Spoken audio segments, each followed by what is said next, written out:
شخصیت پرستی کے اثرات۔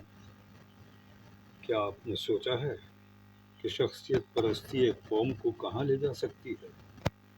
یہ وہ زہر ہے جو آہستہ آہستہ پوری ریاست کی رگوں میں اتر جاتا ہے۔ جب قوم ایک فرد کو حد سے زیادہ عظیم بنا دے تو اس کی ہر بات قانون بن جاتی ہے، اس کے ہر اشارے کو تقدیر مان لیا جاتا ہے۔ پھر عقل دب جاتی ہے، دلیل مر جاتی ہے۔ تاریخ اٹھا کر دیکھ لیجئے، جن قوموں نے شخصیت پرستی کو اپنایا وہاں ادارے بکھر گئے، جمہوریت کا جنازہ نکل گیا، لیکن انجام تباہی اور پچھتاوے کے سوا کچھ نہ رہا۔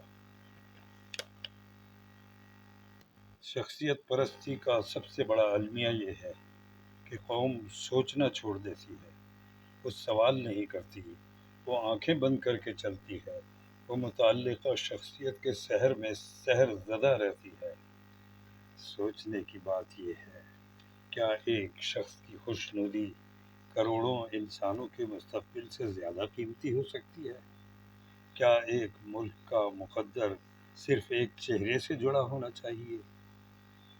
اگر نہیں تو ہمیں شخصیت پرستی کے خواب سے جاگنا ہوگا اور اپنی طاقت اپنے اداروں اور اجتماعی شعور پر یقین رکھنے میں تلاش کرنی ہوگی۔